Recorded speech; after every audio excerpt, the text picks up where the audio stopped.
with a spirit bold. I think they're right. Not right. I think they're right. First Corinthians 13 tonight. First Corinthians 13. Man, I wanted to preach a message called "We're Going to Go Through All the Camps, the locker, great victory, all of the fun things that we've gotten to do at camp. Love camp. It's an awesome time. I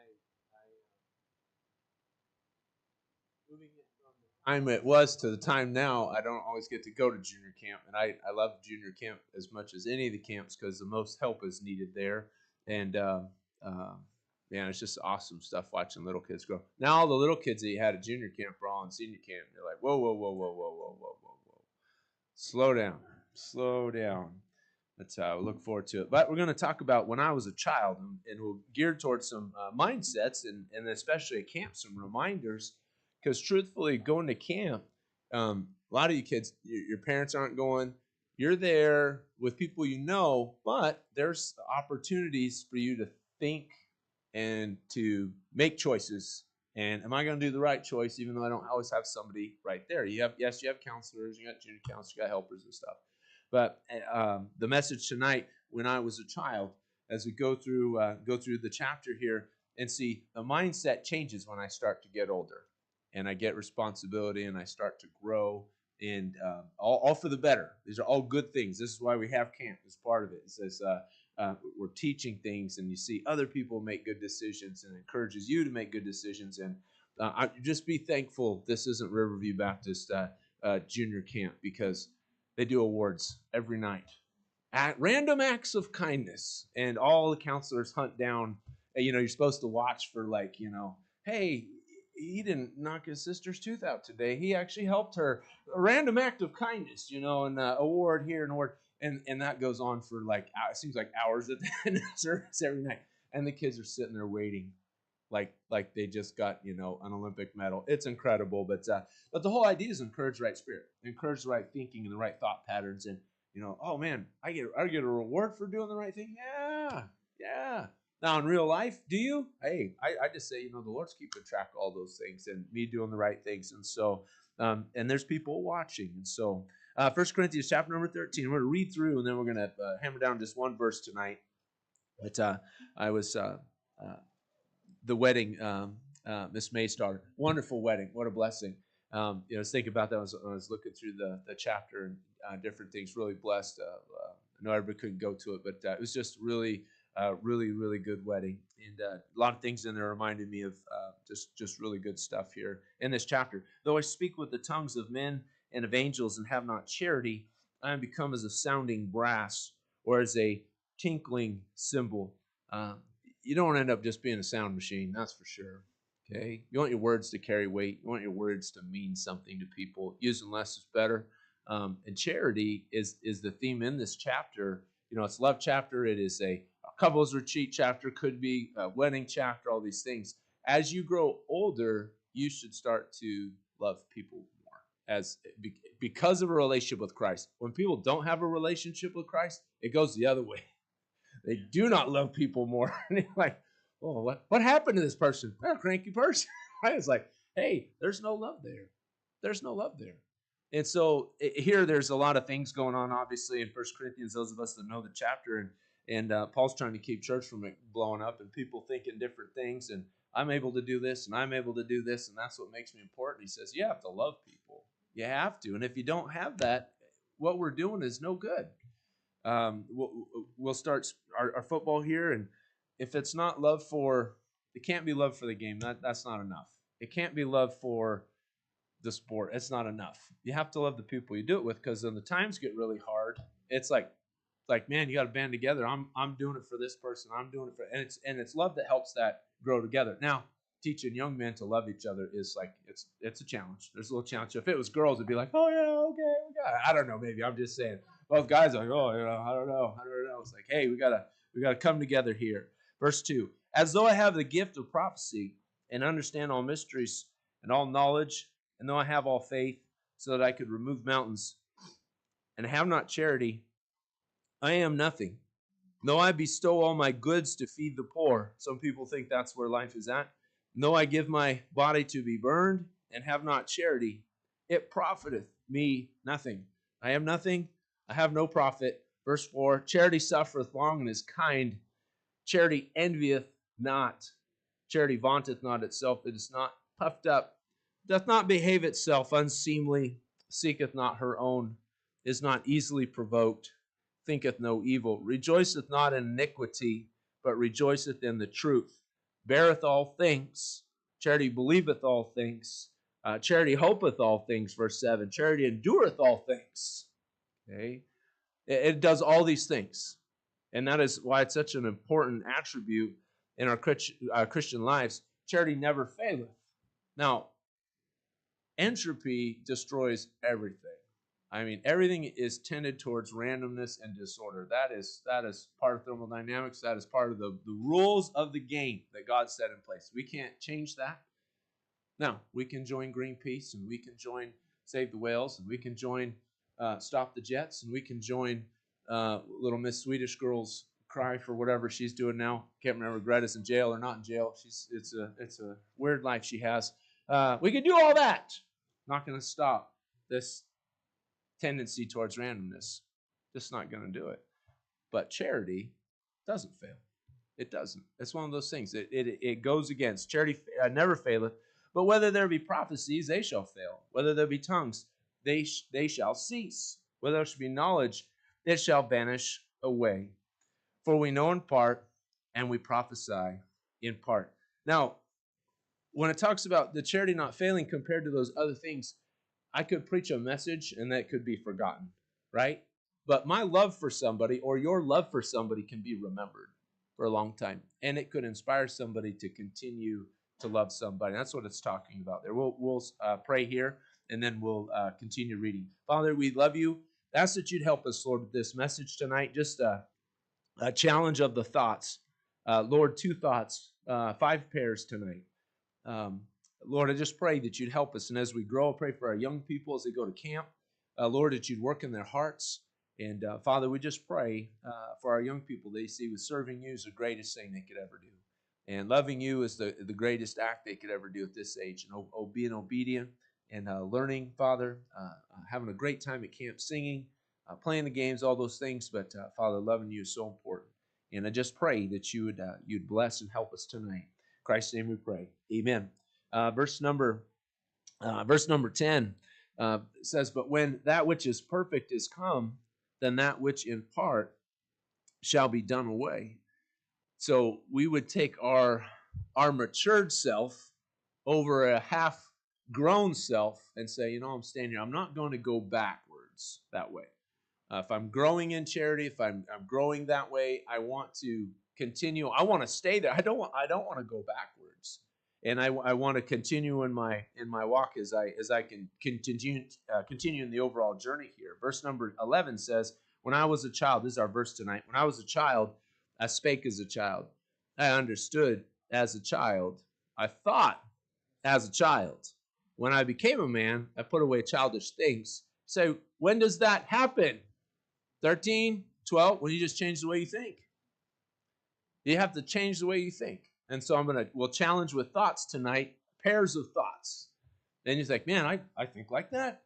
Like, all right, we're still thinking childly. I mean, it's just the way it does. It starts with how you think. When you're growing, when you're maturing, sometimes just in life, just in general, I'm amazed sometimes. I'll be like, guys, we know what we need to do here. We do it every day. Like this needs to happen, then this needs to happen, then this needs to happen, right? And so if you see it and you're like, it needs to get knocked out. If you're a worker and you're going to camp, you're a worker. I mean, it's not like teen camp where the kids aren't getting up and serving themselves food. They all sit and you bring them food. Why? It just keeps the war local, okay, to the table versus everywhere else. I got the milk, preacher. No. Here, how much milk do you want? What do you want? And that's the way it is. But it needs to be done. Then after you eat, it's dishes. It is like hours of preparation for just seconds of chaos. Good, grand chaos, right? Full kids. All right, let's go to preaching. Then it's just like I have to, and then all the things go on with that. But anyways, verse number 11. In verse number 11, it says, when I became a man, I put away childish things. Okay.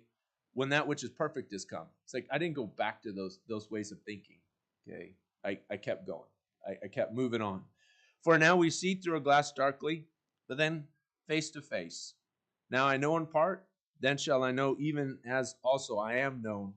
Now abideth faith, hope, charity, these three, but the greatest of these is charity. So verse 11 tonight's the one we'll pick on. When I was a child, okay? When I was a child, uh, I remember, man, just being younger and doing certain things. It's like and just being told, man, you did a really good job at that. Man, you're really coming along. You're really, and man, it feels nice to have those types of compliments. Um, to be like, man, I'm doing the right thing. I remember, so my Grandpa Bob, he just lived down the road from us. Grandpa Bob wore Big Mac coveralls his whole life. It's all he ever wore. And depending on how trips to the chuck wagon went, the buttons on the side either got buttoned all the way up or one button down or two buttons down, depending on how trips to the chuck wagon went. And that's just how it was. And Grandpa Bob had half a thumb. Grandpa Bob had half an index finger, and he's the only song leader to this day that I know of that could do verse 1.5 because there was nothing there. It was just rolled over, and I just thought every song leader's like this. You see your first five whole fingered man, and you think that's weird. This guy's got all his fingers, aren't they all? But anyways, man, I would when you're younger and the school bus, we were the last stop on the route, and my brother went to school, and I'd be at home, and I had siblings down below me. But anyhow, I'd hang out with Grandpa, go down and hang. He'd feed the animals and do stuff. Man, what did I get? Got a pair of coveralls. Got a hammer loop. What for? A hammer?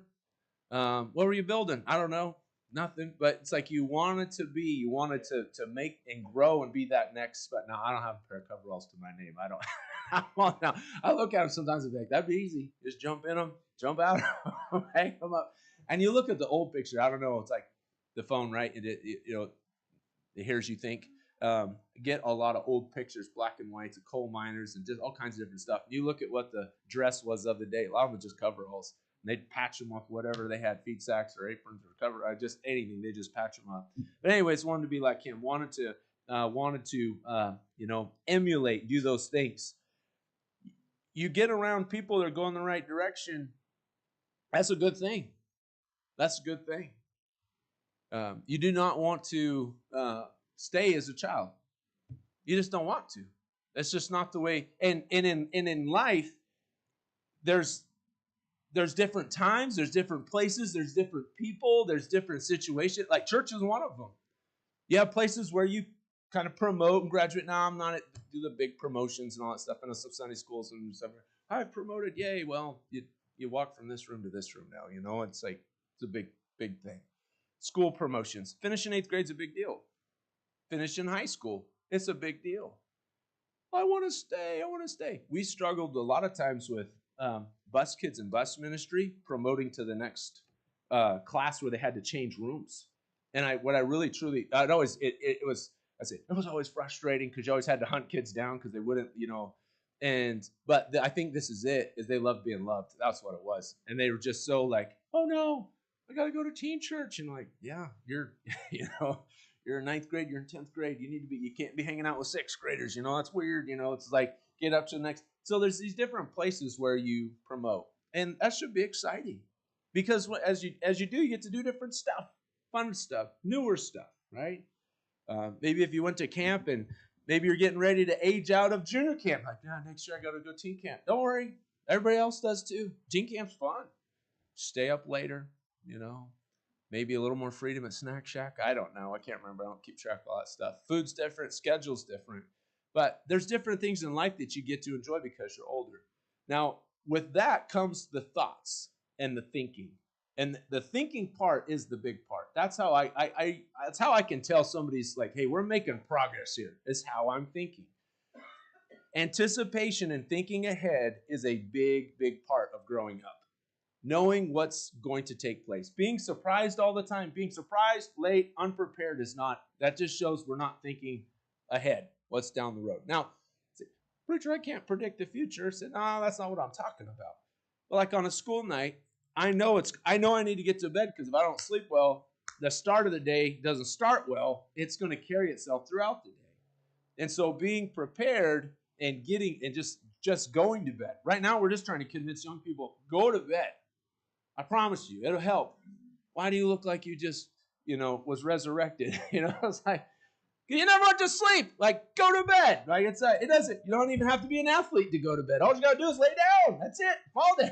Okay? Go to sleep. Would you just do those things? Like, oh, I don't know. It's all here. Starts here. So our thoughts. When I was a child, okay, a couple of things tonight. You got, let's see, 1, 2, 3, 4, 5. That's all right. 5 pairs, okay? I have to or I get to, okay? Gratefulness. I have to or I get to. One of the blessings of junior camp is you have nap time. Nap time bring a tear to my eye. At teen camp, I think of junior camp. Lord help us.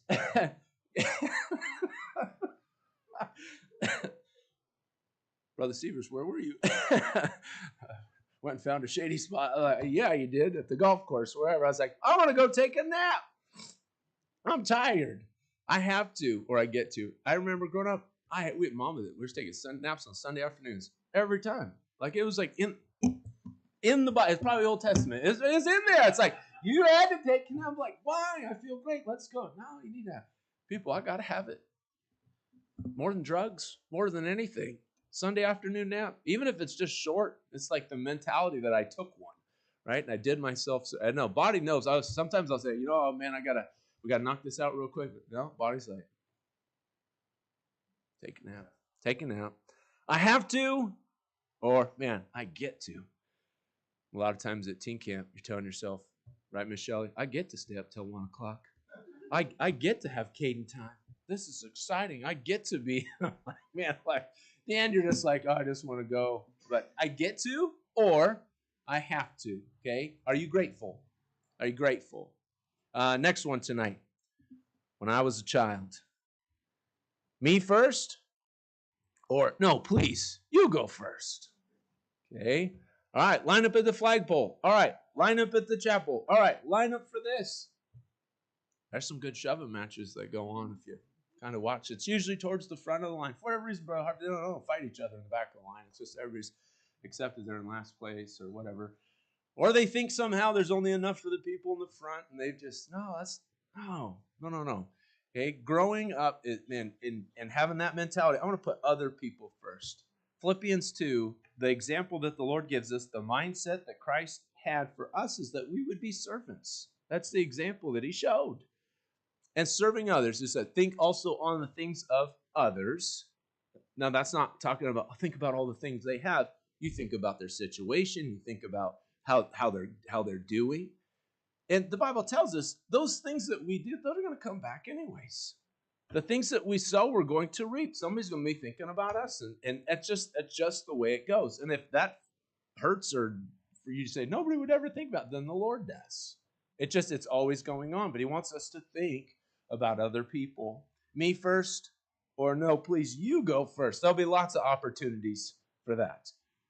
Teaching the young men. All right, let the ladies go first. Let the girls go first. Now, at teen camp, if the ladies get to go first, then I sit in the back and watch to see how many heads turn on the guys' side as the girls walk out, just because it's fun to do. Now, you don't have to worry about that at junior camp. All right, it's spitting and it's, oh, you're ugly, and oh, you're this, and the girls are stick their tongue out the boys, and that's a fun time too, throwing rocks and all that stuff, right? That's what goes on, and it's usually because Pastor Kelly's teaching them some sort of song or something like that. They're going to sing for the girls the next day. That's going to gross them out or whatever. But it just goes back and forth. But do get opportunity. We're going to let that person go first. I guarantee the slip and slide is going to make a comeback. Now, guys, it's up in the trees. I'll tell you after church tonight where we stashed it because I don't want to haul it home. And again, one gallon of soap. My wife will bring the soap down. I got a couple of them last year. Just drop it at the top. You don't have to send it all. You don't have to coat the whole slide. You put it just at the top. Send Butterball down first, and he'll coat the whole slide for you, and you're good, man. And you just let that thing rip. Man, me first. Oh, me first. No, just let him go. Let them go. I promise you, let somebody go first and they say thank you. It feels good. It's like, wow, that's awesome. I don't even have to fight my way to the front. There are some people who grow up their whole lives fighting for every last inch. That's all they know. They don't know love. They don't know those things. And it almost wrecks them when they get around people that aren't like that. They're like, whoa, I don't. And it's something to watch. It's a blessing. Me first or no, please? You go first. When I was a child, I don't like them. Usually there's no reason. I don't like them. But inside your mind, you're like, oh, man, they have this, or they're like more than me. I don't like them, or hey, I care about them. And that's kindness, learning kindness. Okay? I care about them. I like them. Um, nice thing about camp and in our groups of churches, most kids have seen each other. So there's not, who's the new kid? Who are these people? Who's this? Who's that? Now, there'll be some new faces. There'll be a relative that gets to come. There'll be a nephew that got to come. There'll be somebody that didn't want to come that got to come. And you have a big opportunity in that, helping those people feel welcome and cared about. And you kind of like seek them out like the three-legged dog and love on them a little bit and be like, hey, and include them into 9 Square. Look, don't throw them in the middle of 9 Square and punish them and say, whatever. Bring them in. Say, come on, play on that. You can play on the outside. You're short. You're probably going to get out in 2 seconds, but it's okay. Come on and join it. And versus, oh, no, you don't fit. No, we don't want you in our group. No, we don't. That happens all the time. All the time. In the world, it happens all the time. Go to school. Oh, no, we got enough. Oh, no, not you. Oh, no, you got 2 left hands. Oh, no. And people are left out, and we don't show kindness. Just show some kindness. That's the difference when I was a child. You want to come out of being just a child? Be kind to people. Not just people you know, people you don't know, and show kindness. A couple more. That's not my job. It's not my job. I know this is how it works. The last day of camp, when camp needs clean, every kid gets up and throws a sock or a water bottle as far under the bed as they can and say, peace, I'm out. And they walk out, they said, counselor will find it. I'm sure they will, okay? And you're old, and it's like, I don't even have something to reach under there with. I got to crawl under there and get this thing. So if I turn around and tell preacher it's clean, and I know that thing's under there, it's going to haunt me for the rest of my Christian life. It's like, you got to get under there and clean that thing out. It's not my job. Look, when and kids don't have to deal with this, but those that are going to work, look, when the toilet paper runs out, somebody better figure out whose job it is, right? Or then it's really going to become it's not my job, right? So we're gonna have issues, we're gonna have troubles, right? If they shaving cream fight, shaving cream's gonna go everywhere. Pastor Kelly's not going to be found anywhere because he says he's allergic to it. Still don't know if that's true or not, or if it's just a chance to escape. I don't know. It's like, you're really smart. You just started early on saying, oh, I'm allergic to barbasol. Well, let's try Gillette or whatever else. Wow, good gag. Obviously, he shaves because his beard's not out to here. So, I mean, you got to kind of, preacher, come on now. But anyhow, you walk in the bathroom after shaving cream fight. Not my job. Okay, it's like, everybody leave. And the awesome thing about the bathrooms is they're all built to be just blasted with a hose, right? So you just hook that hose up and you start cleaning, right? That's a nice thing about it. Well, there's lots of jobs. Lots of jobs. Guys, I mean, you got muscles. They're going to need, the food comes in cases. It's delivered in a truck. And the cattle come out in chutes. I mean, it's big volume stuff. It's not like here's 2 paper plates. It's like every meal is an operation, right? It's like, stuff's got to go to the dumpster. If I find out Miss Heather's had to carry anything anywhere, it's just like, I'm going to say, like, what's up? Right? Don't make her carry anything. Shouldn't have to. All she says is like, Miss Heather, what do you need us to do? What do you need us to do? And everybody's usually really good about that. Don't say, oh, that's not my job. There's some days I just want to knock, it's not my job, people in the head. And I would say, that's my job. My job's to find it's not my job, people, and take care of them, okay? It's like, that's my job, right? It's not my job. Or, can I help? Can I help? Can I help? You know what? I'm getting better and better and better at, hey, yeah, absolutely. Don't know what you can do. Don't know if you're going to do anything, but absolutely, come on. If nothing else, I'll get a visual. They'll see what needs to be done. Maybe they'll remember it. Or they'll say, hey, you know what? Somebody said I could help, and I got to help. Right? Do we need 2 people for this job? It's all right. Let's do it. And say, and when young people can help older people, it is like they think this is it. Now I want to help again. Now I want to do it again. And the mind starts to change. Okay? And if you're conscious about it, you can see real growth in a short amount of time with some people. Say, man, you're really good at that. You're a really good helper. Okay? So much of life is just helping. It's just jumping in and helping. But the child says, not my job. Okay? Not my job. The poor socks, the poor shirts, the poor other things came to camp. They were loved. They were worn. And then for some reason they got a little wet, got a little dirty, found the ground between, the cabin and whatever last activity there was. And I mean, you talk about being abandoned. They're left. They're as good as dead. That's not mine. No.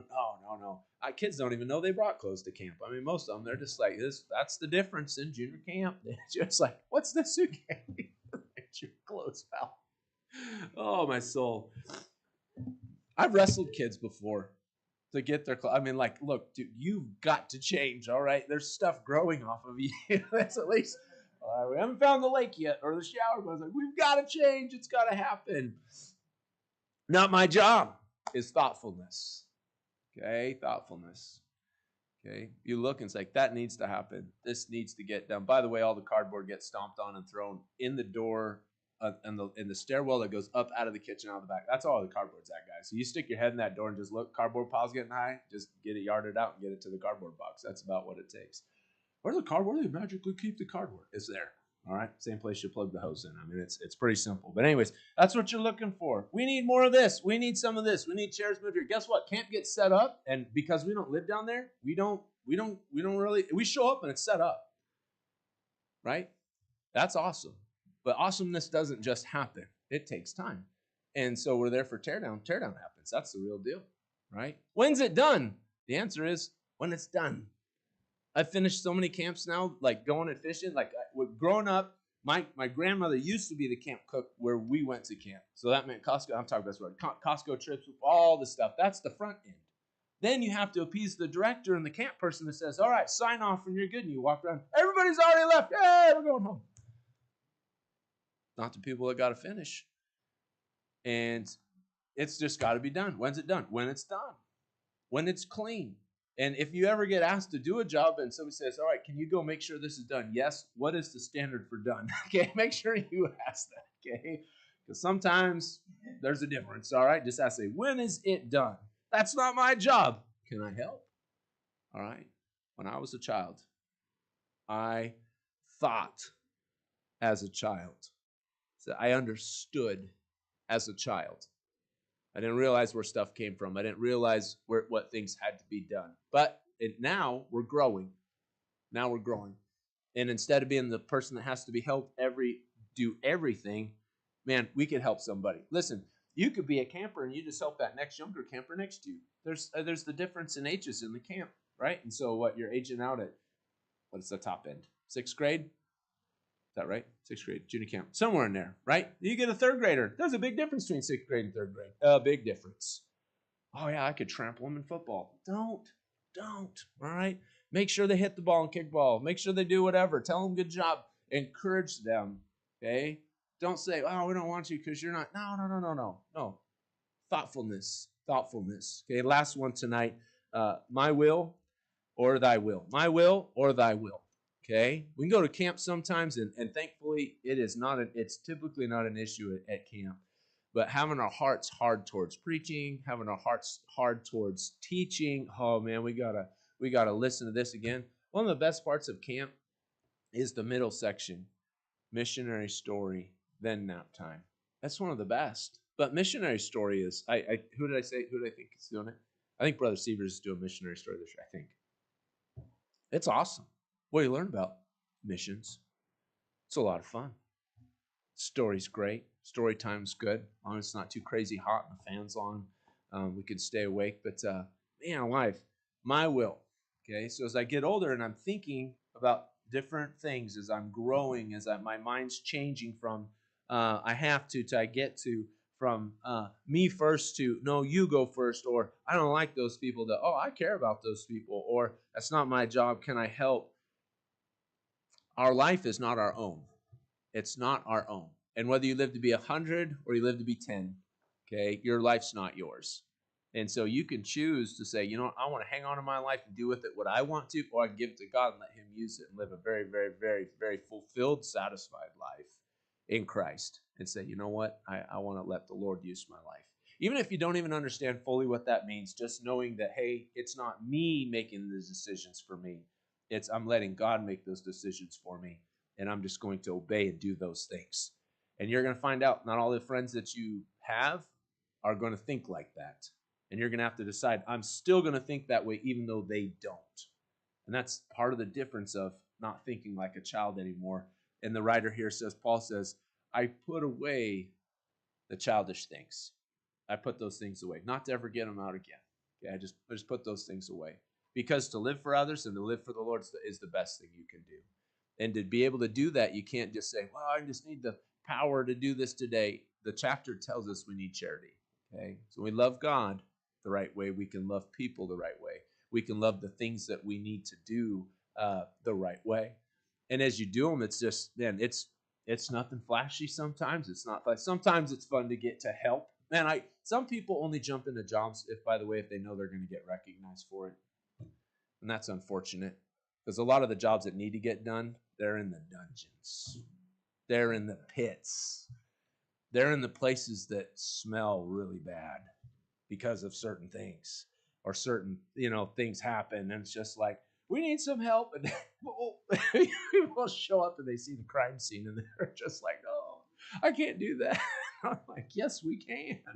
We can do this. There's whole industries geared towards this. Like, I'm sure, surely we can. And just jump in and get it done. Because I love church camp. I'd have church camp after missions, the number one ministry in the church. After church, Sunday, Wednesday, church, missions, then to be camp. There's so many things you can learn at camp, okay? And as young people, learning and how you have fun being young, that's a great time. It's a fun time. But man alive, the thinking starts to change. What can I do for the Lord? Okay, can my thinkings change? And our thoughts should start to change, going from thinking as a child. Now he says a man, we'll just say a young man or a young lady here, okay, starting to think different, okay, not thinking selfishly. Oh, there's one left, but hey, would you like to have that? That's big. That's big time. It's a weird thing. Sometimes milk gets put back in the fridge with that much left, when the last serving was like that much left. I'm like, just take it down. Why put a coffee creamer? You're just like, shake it really hard. You're like, oh man, if I cut this thing open and scrape it with the knife, there might be. And that's like, I saved some for you. I saved some for you. Last cookie in the cookie jar. Well, we don't want it to go stale, people. I mean, man, I didn't take the last one. I wanted to share with everybody. Okay, making sure everybody's taken care of. It's a big part of growing up. It's a big part of thinking different and not thinking as a child. We'll stop there tonight. When I was a child, and we'll get ready for our invitation time. And then as we finish tonight, after our invitation, we'll have a real quick VBS meeting. We mind standing tonight. We'll take our hymn books and get ready for our invitation time. Is softly and tenderly is 280. 280.